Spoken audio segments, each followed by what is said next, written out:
Ladies and gentlemen beloved, there comes a time when life begins to whisper truths louder than any diagnosis. It doesn't storm, it gently shifts. Quietly, almost unnoticed, the winds of transition begin to blow.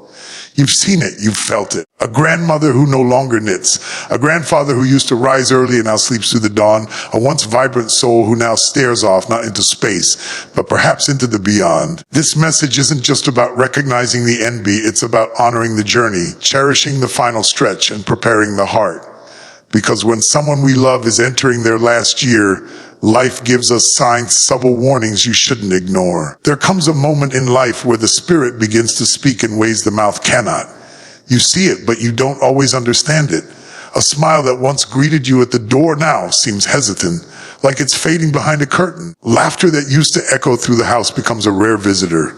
The once playful teasing, the spark in their eyes, the eagerness to join a conversation, all of it begins to dim slowly and quietly. You ask if something's wrong, and they say no. They say they're just tired, or not in the mood, or just thinking. But you know what you see. You know how different it feels when you sit next to them now. There's a distance in their gaze, as if they're here but already halfway gone. It's not depression. It's not forgetfulness. It's something sacred. It's something eternal. It's the beginning of a journey most of us aren't ready to talk about. An elderly person in their final year often experiences a softening of the soul. Their words become fewer, not because they don't have thoughts, but because the thoughts they now carry too deep for casual talk. They may pull away from conversations they once dominated. They stop correcting your grammar. They no longer fuss about the little things. The world becomes quieter for them, not because it's changed, but because their ears are tuning to a different frequency, one that calls them home. You'll notice that they may not show the same excitement for holidays, family events, or even favorite traditions. That doesn't mean they've lost love. It means their love is now more reflective than expressive. They sit longer in silence. Their eyes wander toward the window, to the garden, to the sky, not in boredom, but in contemplation. They're not looking out, they're looking beyond. Sometimes they may grow irritable or more sensitive, not because they are difficult, but because everything in them feels tender. Their emotions are on the surface. The strength that used to armor their soul has now made room for softness. And the vulnerability of life becomes harder to hide. They may cry more, or not at all, but something in them speaks of unfinished memories, of prayers whispered in the dark, of longings only heaven understands.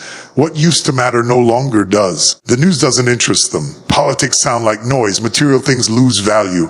Conversations turn to legacy, to family, to forgiveness, to faith. They may start bringing up old stories, names you barely remember, people long gone. Don't dismiss those moments. Don't rush them, because they are unpacking the last boxes of their soul, deciding what to keep, what to let go, and what to pass on to you. This change in personality isn't a flaw. It's not a sign of weakness. It's sacred. It's holy. It's a transition that asks for gentleness, for reverence, for presence. When the personality begins to change in these unspoken ways, don't ignore it. Lean in. Because their silence is speaking volumes. There's something sacred about the body's way of preparing for transition. It doesn't scream for attention. It simply begins to let go. One of the earliest and most subtle signs that an elderly loved one may be nearing their final year is the quiet decline in appetite and a noticeable, often unexplained weight drop. At first it seems small. Maybe they skip a meal here and there. Maybe they just say, I'm not hungry, or nothing tastes good anymore. But with time, you begin to notice the pattern. The plate isn't empty like it used to be. The favorite desserts sits untouched. The aroma of a home-cooked meal doesn't light up their face the way it once did. And their body, once steady and full of life, begins to shrink in size and strength. You might try to tempt them with favorite foods or comfort meals, but the disinterest persists. This isn't always about sickness or medication. Often, it's the body's way of saying, I'm winding down. It's not rejection of life. It's a shift in priorities. The systems that once burned energy for movement, laughter, conversation, and even conflict are now conserving for something greater. The digestive system, which demands so much energy, begins to slow. The metabolism no longer functions as it once did because the body no longer sees nourishment as necessary in the same way. Taste buds begin to dull. Smells that used to draw them into the kitchen now go unnoticed. Texture, temperature, even favorite flavors lose their appeal. It's not about the food. It's about the changing needs of the soul house within the body. Hunger becomes less of a signal and more of a memory. The body's signals don't scream anymore, they whisper. And the whisper is this: I'm getting ready. Sometimes this lack of appetite is accompanied by dehydration, dry mouth, and a general disinterest in self-care. You'll notice clothes fitting looser, belts needing new holes, rings slipping off fingers. They might not even notice, or they might comment in passing, brushing it off like it's nothing. But to the observant eye, these are holy markers, gentle indicators that time is folding in. Weight loss in this season of life is due to illness. Sometimes it is, but often it's simply the body letting go of what it no longer needs. The physical shell no longer requires what it once did to function. And instead of fighting it, the body surrenders. It begins to focus inward, on breath, on peace, on memory, on spirit. Loved ones watching this shift way feel helpless, even frustrated. They might beg, plead, or bargain. But this is not a battle to win, it's a moment to honor, because in that quiet refusal of food, in that shrinking frame, is a declaration from the soul, I'm preparing for something beyond this world. And our role is not to force the body to do what it no longer desires, but to walk beside it with grace, presence, and unconditional love. There is a silence that creeps in. Not the kind that follows a storm, but the kind that signals something deeper, more sacred. When an elderly person begins to withdraw from life, it is rarely abrupt. It doesn't happen in a single moment. It unfolds slowly, like a curtain being drawn over the stage of their daily routine. You may notice they no longer want to attend gatherings they once loved. Phone calls go unanswered. Visits become shorter. Conversations grow thinner, as if the words are too heavy to carry. And where laughter once flowed easily, now there is a stillness, a distance that can't be explained but is deeply felt. They begin to detach from people, places, and even responsibilities they once held close. A garden once lovingly tended may now grow wild. A closet once filled with neatly pressed clothes may sit untouched. They may stop asking about what's happening in the world, in the family, or even in the neighborhood. Not because they don't care, but because their soul is turning inward. The noise of the external world begins to fade, and what remains is reflection on the past, on memories, on what has been, and what may soon come. This withdrawal is not depression, though at first glance it may look similar. It's not a cry for help. It's the body and spirit preparing for release. The social energy that once fueled them now feels burdensome. Even when surrounded by love, they may seem absent, distant, as though already straddling two realms, one foot here, the other somewhere unknown. You might speak to them and they nod, but their eyes look through you. Beyond their heart is no longer anchored to the same desires and routines. Instead, it drifts into quiet contemplation. This detachment can be hard for family and friends to understand. It can feel like rejection, like being pushed away, but it's not a dismissal of love. It's a redirection of focus. The elderly soul in this stage is not ignoring life, but releasing it gently, moment by moment. They are reflecting on their journey, taking inventory of their legacy, seeking peace within themselves. This is the space where regrets are reviewed, forgiveness is pondered, and meaning is considered.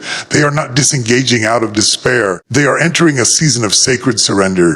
There may be moments when they return. Fleeting bursts of clarity or laughter, brief interest in a conversation, or a sudden spark in the eyes.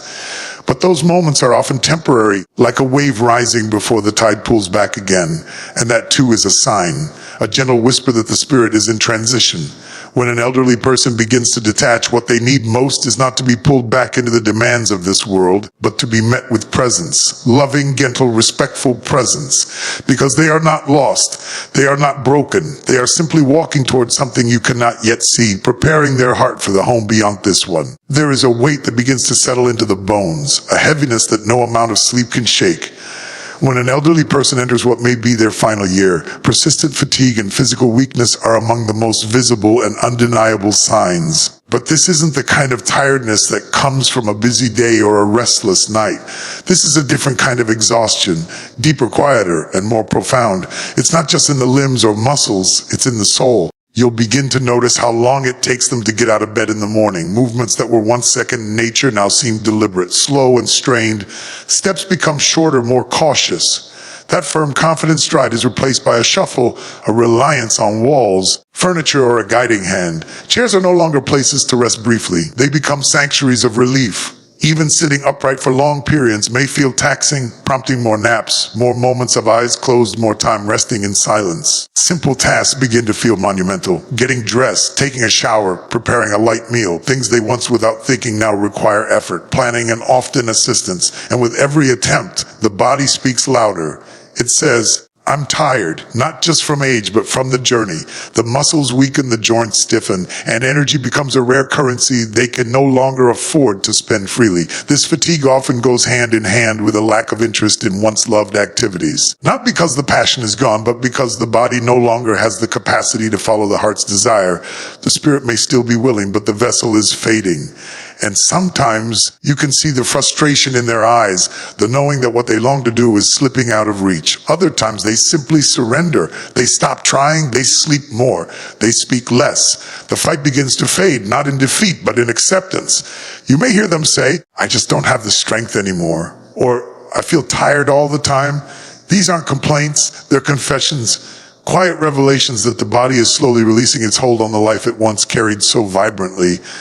And while supplements, doctors, and encouragement have their place, there comes a point where the fatigue is no longer something to fix. It's something to honor. It becomes clear that their energy is no longer being used to sustain daily routines, but to hold on to memories, to moments, to connections. And eventually even that begins to fade. Their breathing slows, their posture changes, their body begins to curl inward, not just physically, but spiritually, returning to the earth to rest, to peace. In this space, what they need is not to be pushed, but to be supported, not to be urged to rise, but to be accompanied in their slowing down. Because this kind of tiredness is sacred. It's the body's final lullaby, a soft farewell before the spirit finds its rest. There comes a point when the body begins to speak in ways words cannot. Unexplained aches, frequent illnesses, and sudden mental confusion become part of an elderly person's daily experience. Not always as emergencies, but as signals, gentle warnings. Quiet messages that something deeper is shifting. The body, once a strong and willing partner, begins to falter without clear reason. Pains emerge in places that were never injured. A walk across the room becomes a journey. Sleeping positions that once brought comfort now bring stiffness and discomfort. And the medical tests, often they show little or nothing at all. The scans may be clean, the blood work normal, but the discomfort persists. Because what's happening isn't always measurable. It's transitional. It's spiritual. It's the body preparing for release. This season often brings a stream of small illnesses, coughs that linger, infections that take longer to heal, digestion that suddenly becomes unpredictable. It's not just about age or a weak immune system. It's the body's resilience quietly diminishing. What used to heal quickly now lingers. What once was manageable becomes overwhelming. You may find your loved one visiting doctors more often, but with fewer clear answers. And in the quiet moments between appointments and medications, a new reality begins to settle in. The body is slowly letting go. Alongside the physical changes, mental confusion may begin to surface. This too doesn't always appear dramatically. It often starts subtly. A forgotten appointment, repeating the same question within minutes. Difficulty following a conversation, a name lost on the tongue. These aren't just senior moments. They're signs that the mind is growing weary, the brain no longer firing as sharply as before. And sometimes the confusion is more severe. Forgetting familiar faces, misplacing items in strange places, or struggling to navigate once familiar environments. Even recognizing time can become difficult with night and day blending into one. These moments can be jarring, not just for the one experiencing them, but for those who love them. It's hard to see someone who once held everything together now seem lost in thought, disconnected from reality, or unsure of where they are. But it's important to understand this confusion is not always illness. Sometimes it's transition. The mind, like the body, knows when it's time to slow down. It begins to loosen its grip on the present. Memories from the past may come flooding in, while the current moment becomes hazy. They may speak of people long gone, or events from decades ago as if they happened yesterday. This isn't just forgetfulness. It's a soul revisiting what matters most. In this space, what your loved one needs is not correction or redirection, but compassion. They don't need to be reminded of the date or the time. They need to be reminded that they are safe, that they are loved, that their confusion doesn't make them less. Because behind every HE, every unexplained illness, every wandering thought is a person nearing the edge of eternity, still whole, still valuable, still deeply worthy of dignity and peace. There are moments, fleeting, precious moments, when someone who has grown weak and withdrawn suddenly seems awake again. Their eyes brighten, voice finds strength. Their personality, quiet for so long, reemerges with warmth and clarity. It feels like a miracle. It feels like a turning point. Family members lean in with hope, believing the worst has passed. But often, this moment of clarity, known as the rally, is not a sign of recovery. It's the soul's way of saying goodbye. These rallies can be powerful and moving. An elderly loved one who hasn't spoken much may suddenly call you by name, laugh at an old joke, or ask about your life. They may eat a full meal after days of refusing food. They might sit upright with energy and even request to see someone they haven't seen in years. For a short window of time, it feels like they're back, not partially but fully, as if the veil that clouded their mind and body has been lifted, revealing the person they used to be to the untrained eye and hopeful heart. This resurgence can feel like a miracle, and in many ways it is, but it is not always what it seems. This moment of strength, of mental sharpness, of physical presence, it often comes shortly before the final decline. It's not a revival, it's a final gift, a farewell wrapped in grace. The reasons behind this phenomenon are not fully understood, even by science, but spiritually and emotionally, it carries deep meaning. It's as if the soul, preparing to cross over, gathers every last bit of strength for one more connection, one more blessing, one more chance to say what needs to be said. It's a moment filled with purpose. In those hour days, many people find closure. Long-held tensions are released. Words of forgiveness are spoken. Old wounds are healed by a touch, a look, or a final conversation. Family members often say afterward, "I thought they were getting better." But what they witnessed wasn't a return to life. It was the soul tying up loose ends. It was love making its final rounds. It was legacy speaking clearly one last time. These moments must be handled with great care. Rather than using them to push the body harder, to plan the next treatment, or to question what's changed, they should be embraced. Fully hold their hand, look into their eyes, listen without rushing. Speak with love, without trying to fix anything. Let the heart say what it needs to say. Because what you're witnessing isn't just a medical moment, it's a spiritual event, a temporary bridge between two worlds. The rally is often followed by deep exhaustion. The body, having spent its final surge of strength, begins to fade quickly.